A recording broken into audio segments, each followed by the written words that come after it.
Welcome to Beat the Odds. For the first time in 5 months, no football this weekend. Oh, man. You know what, though? It's like Christmas Eve for sports bettors. Our excitement is building for the big day. Beat the Odds starts right now. From our Las Vegas studios, this is Beat the Odds, sponsored by Superbook Westgate Las Vegas.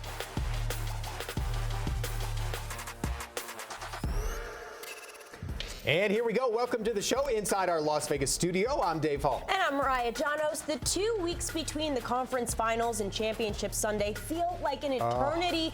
Dave's wife is already sick of him. She is. I don't blame her at all. Yeah. I'm sick of me too. But it also gives us more time to do some homework. Yes, it does. As Kansas City and Philly get ready to play the game, we'll get you ready to bet on it. All right, so coming up on today's show, Fat Jack and Teddy will break down all the big betting angles from trends, injuries, underdogs, and how to handle those fun prop bets too. We'll also head to Phoenix to see how that city is getting ready for America's party, and I'll chat with Brandon Marshall. He played in 2 of these. He knows exactly how these players are feeling. I'll be back in a bit. Dave, over to you. Thanks, Mariah. So I'm back here with Fat Jack and Teddy. There have been 284 games played so far this season, guys. We only got 1 more left. By the way, you're doing great if it takes a week off for your wife to get sick of you. I get that like on a weekly basis. So 15 minutes? She doesn't need a pause in the action to remind her that she's sick of me. So. All right, I guess I'm doing okay. But yeah, a big week coming up, I guess. A little premature for that, but excited about this week, right? Sure. And we're going to take the over on how often your wife gets annoyed. It's not pretty. It really isn't. I need to up everything, I think. So. Well, let's kind of rewind a little bit. Kansas City and Philly. How did these teams get here, guys? Well, they're saying that the path for Philadelphia, the easiest path to the big game for any team, except for maybe the 1991 Washington squad. They got Atlanta with Chris Miller, and then the Detroit with Eric Kramer as the 2 quarterbacks they faced. Wow, check out the memory on Teddy, huh? No, I didn't research that. Oh, you did? Okay. Let's be realistic. Google's our friend. Certainly when you look at how Philly got here, beating a G-Men team that, you know, they were happy to be there. Sure. And then last week facing a team with a 4th-string quarterback, they couldn't throw the football. Right. And, so a relatively easy slate for Philadelphia to get to where they are. Yeah, unlike Kansas City. That has been battle tested and been from day one. We talked about this beginning of the year. Kansas City had the toughest schedule in the league up through Halloween without Tyreek Hill. He had moved on, what their offense was going to look like, lots of new parts. They passed every one of those tests, went through some injuries, and then in the playoffs really had a tough route of it as well. The Kansas City Gamblers, or the new gamblers in Kansas, have not been rewarded, as this Kansas City team has not been very good against the spread.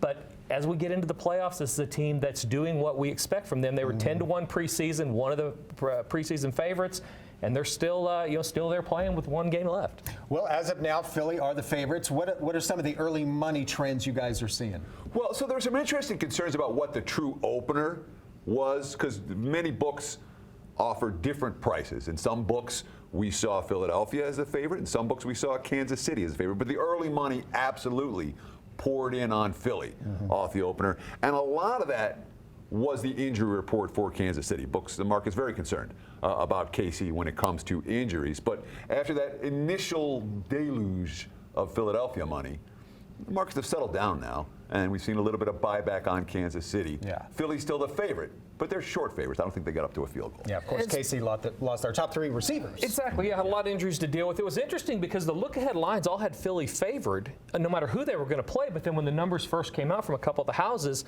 Kansas City was favored, so it was an interesting situation where most of the time when you go into this last game, everybody's kind of lined up on where the line should fall. So an interesting couple of first days as we headed into these 2 weeks. Anything interesting pop out in terms of over-unders? I know that's something you've been playing a lot, John. I have, yeah. With Kansas City, we've been going under a lot when they've been playing very average defenses. This game opened high and then was bet under, open 51 or so, 51 and a half, and then bet down pretty much immediately. Now, as Teddy was saying, the lines have kind of settled, as has the total. It's come back over 50.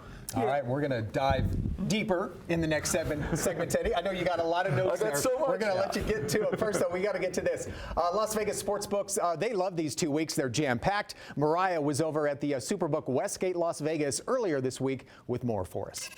Thanks, Dave. I'm here with Executive Director of Superbook Operations, John Murray. Now, before we get into the big game talk, I want to go back to the conference championship weekend. How was that here at the book for you guys? The first game was a bit of a letdown, you know, with San Francisco, the quarterback injuries. We never really got to see those two teams play. The late game was great for us. The public was very much on Cincinnati, and we did very well. Kansas City managed to win the game barely. That was great for us. We did very well on Kansas City in the future book and in the game itself. Now looking ahead to the big game, I know we're a week out, but what kind of action are you guys already seeing here at the book? So far, it's mostly on Philadelphia. You know, we opened this game as a pick-em. We moved quickly to Philadelphia -2.5. Settled a little bit right now. Philadelphia, 1.5 point favorite. About 2/3 of the bets at the Superbook are on Philadelphia. It's still very early. The public won't be here until next weekend. Most of the money will come in next weekend. Now, right now, the spread is at 1.5. I personally don't recall it ever being that close for the big game. Is that typical? It used to be very unusual until a few years ago. You remember San Francisco, Kansas City. That game was a pick'em for a while. And the game 2 years ago, Kansas City, Tampa Bay. That game was a close point spread. This is the first one I can remember where we opened it as a pick, and I think it'll stay in that neighborhood. Pick'em to maybe Philadelphia -2 at the most. I don't think either team is going to be 3-point favorite in this game. All right, thank you so much. Dave, we'll send it back to you in studio. All right, thanks, guys. Well, Patrick Mahomes is the underdog next week. Fat Jack and Teddy will tell us why. That could actually be bad news for Philly. Plus, Brandon Marshall has the ring. These teams are hoping to win. We'll talk with him about the pressure to win it all.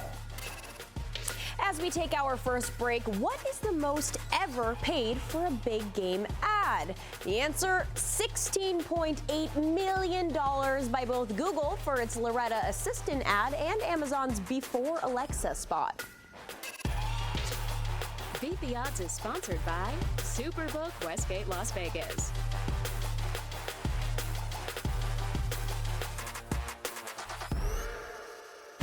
The Westgate Las Vegas Resort and Casino. Legendary. Vegas. Fun. Enjoy Westgate's classic gaming and entertainment. Savor fine dining. And experience the world's largest sportsbook, Westgate Superbook. It's all at the Westgate Las Vegas Resort and Casino. Show the world what it means to be a fan at Fanatics.com. The largest assortment of officially licensed college fan gear from more than 500 colleges. Shop now and get today's special offer. Fanatics.com. Officially licensed everything. You love our show. Now you can get even more from BeatTheOddsTV.com. Betting lines, trends, and analysis of the big games. The difference between a bad beat and a big win. BeatTheOddsTV.com.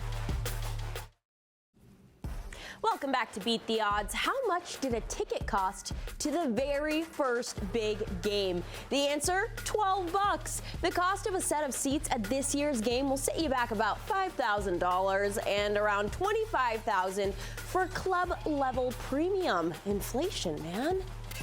$12 won't even get you the hot dog bun these days. Hey, as we soar above the Las Vegas Strip, that place will be packed with football fans next week.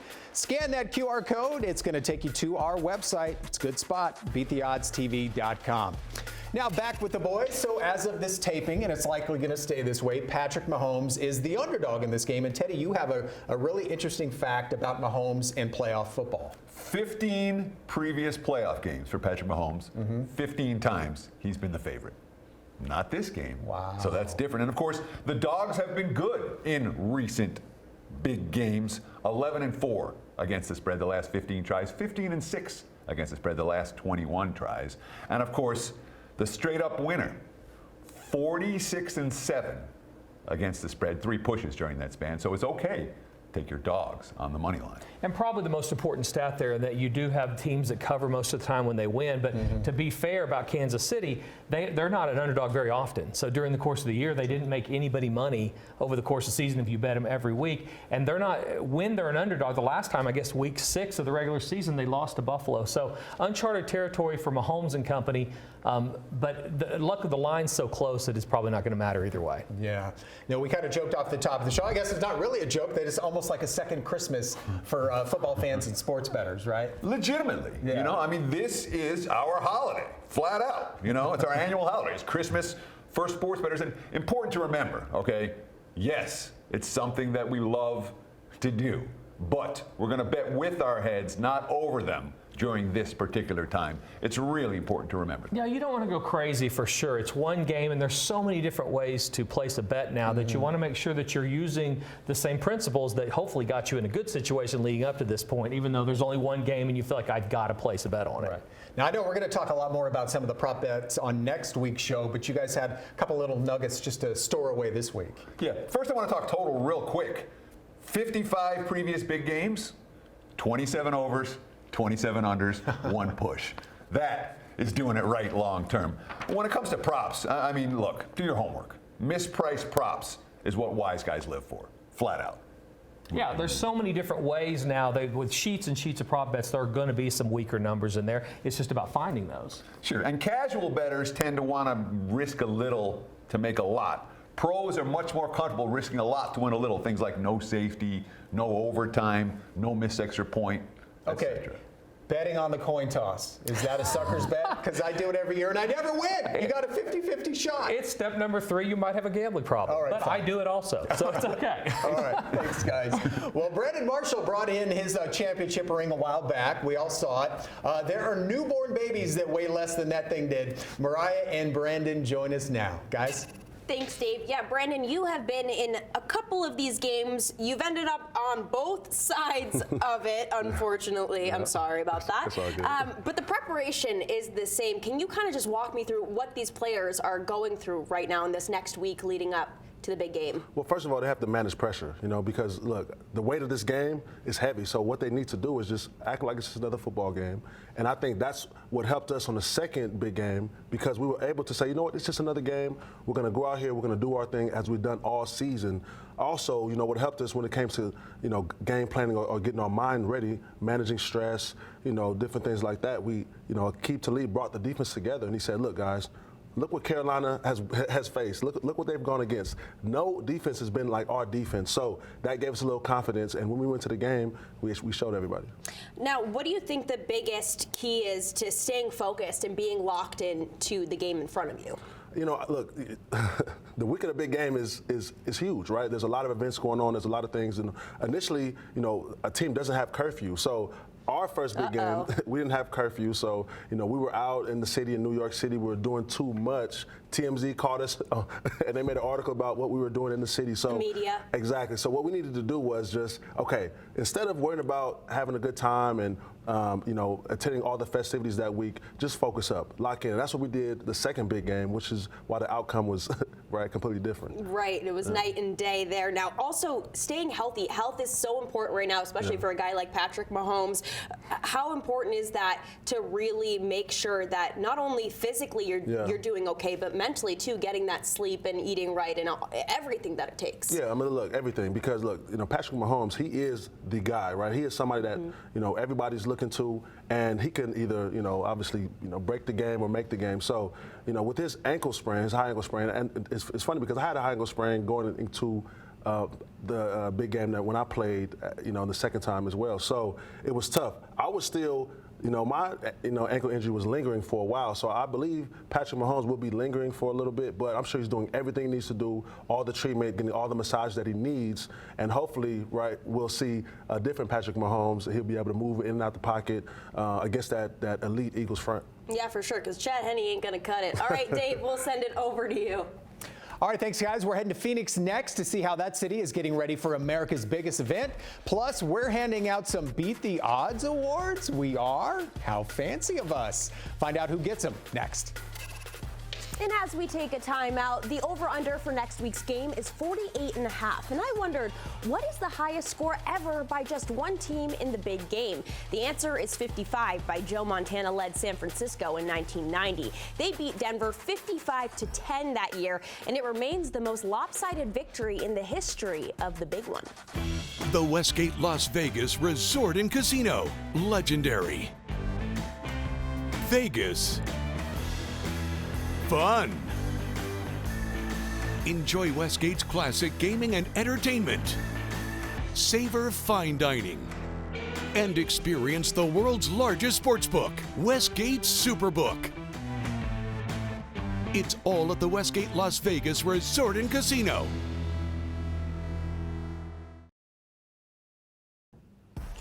Welcome back to Beat the Odds. Tom Brady announced his retirement this week at age 45, and that begged the question, who was the oldest to ever play in the league? That would be quarterback and place kicker George Blanda, who retired at 48 years old after playing for 26 seasons. And not surprisingly, he holds the record for most extra points made with 943.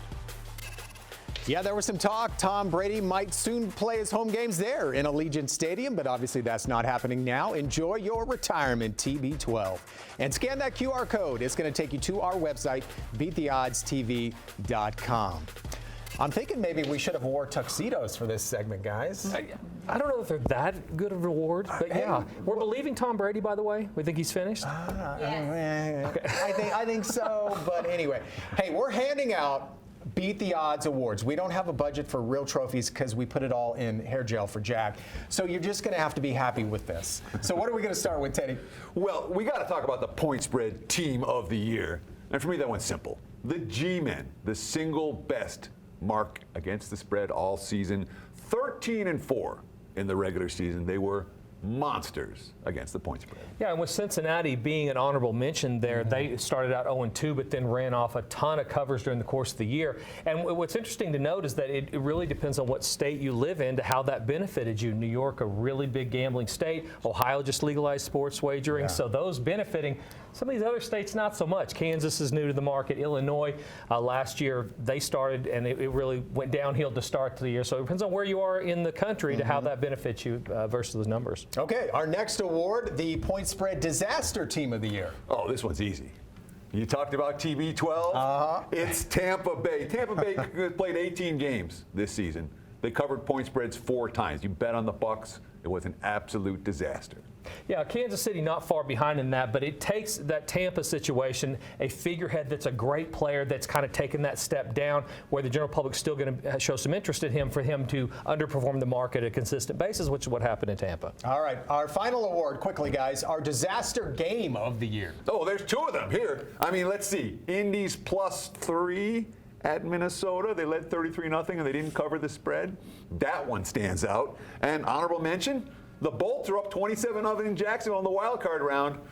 They didn't cover that spread either. All right. Congratulations on your awards.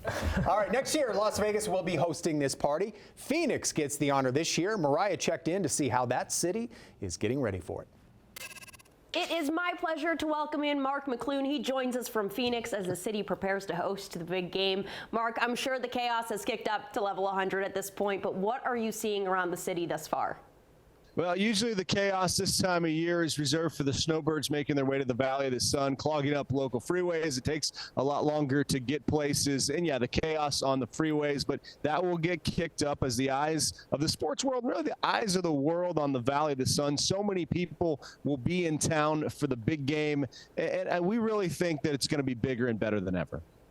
Now, Phoenix was the hosting site 8 years ago. What are the biggest differences you're seeing this second time around? I think just more community involvement, bigger and better than ever. You're seeing the mayors from all the different towns all around the Valley of the Sun working together, events being hosted from all the way down south in Chandler to Scottsdale to Glendale, which is home of the big game. And then downtown Phoenix hosts an experience unlike any other. It's really the central spot for the big game where all the fans will converge. So really looking forward to see what that looks like over the weekend and all the celebrities and the stars that will make their way to the Valley of the Sun. Absolutely. Now, real quick, before I let you go, what are your predictions for the big game? I think Philadelphia. I think the way that they played over the last weekend and just the defensive line and the way that they knocked Brock Purdy out of the game. He's a local guy. He's from the Phoenix area, and we were really hoping that he was going to return here and play in the big game in Glendale. But he was injured, knocked out of the game. And the Philadelphia defensive line, in my opinion, is the X factor in this one. But do not count out Patrick Mahomes. That man has some magic. That he does. Mark, thank you so much for joining us, and have so much fun covering all the events throughout the week. All right, thank you. Ever wonder what professional bettors like Jack and Teddy do during the big game? Sweat, apparently. Lots of sweat. That's kind of gross, guys. That's next. So gross. As we go to break, how much does the big game trophy weigh and who makes it? The trophy weighs 8.75 pounds and is made by my favorite, Tiffany & Co. Coming at you from Las Vegas, the sports betting capital of the world. You love our show. Now you can get even more from BeatTheOddsTV.com. Betting lines, trends, and analysis of the big games. The difference between a bad beat and a big win. The interviews, the stories, plus a unique spin on sports history. Your ticket to in-depth content as seen on the show is all at BeatTheOddsTV.com. Check it out today. All right, welcome back to Beat the Odds. So we mentioned heading into break what you guys do, when we're watching the big game. And Teddy, something about sweating? Like, what's going on? It's an expression. It's not actually sweat. I mean, mind you, I might sweat a little bit. But the expression sweating, that means you're just sweating out wagers. Gotcha. And all day. I mean, there are lots and lots of prop bets for the big game. And of course, there's plenty of hoops before the game. So it's an all-day experience in the Teddy Covers household. Yeah. Jack, the same for you, sweating things out? Absolutely not. No, Teddy's having one to buy a velour jumpsuit, though. I mean, really, soaking in the sweat. No, the last 2 years, what I did is I took the advice of the sports gambling experts here on the show, and I bet $2,000 to win $50,000 on Philadelphia back in August when we gave them out right here on the air. So I will not be sweating. I will be deciding whether to hedge or not. I'm going to go eat a big meal. I might buy a fake gold chain to swing around and, I like it. And just work the town. I mean, it's going to be a great weekend. Work the town. It'd be a great celebration. So Everyone stay inside. Right, you've been warned. So, Brandon, you played in this game twice, so you've experienced it from literally right there in the front row on the field. How do you experience it now? I mean, now I just watch it at the house, you know, and I kind of like just reminisce on how I used to be, what I used to feel like, Do you ever wish you were still in it? Oh, absolutely. I wish, but you know what? Those days are long gone. So I just, sit there and I'm actually, I study. I love watching the game and watching how defenses play and saying what this linebacker should have done versus what this receiver should have done. So dial up the girl that stood you up for the 8th grade prom with the cast on. Say, we heard about that one last week. Mariah, what about you? Any big plans? So I am dedicated to my craft, so I will be working. Oh. Yes. Employee of the year. Somebody has to. All right. Cornhole and a couple pops for me. That's going to be my day. It's a big day. Celebration of football. There we go. Oh. And we're working. I'll be working. Yeah, I mean, you guys are also dedicated because you got your wagers. Yeah, we have the Westgate Superbook having a great time. So, they've been a great sponsor of the show. I'm excited about the big party. And taking advantage of in-game opportunities. Those couches are really comfortable, too. Let's get after it with my velour suit. Matches nice. All right, we'll see you guys next week for another Beat the Odds.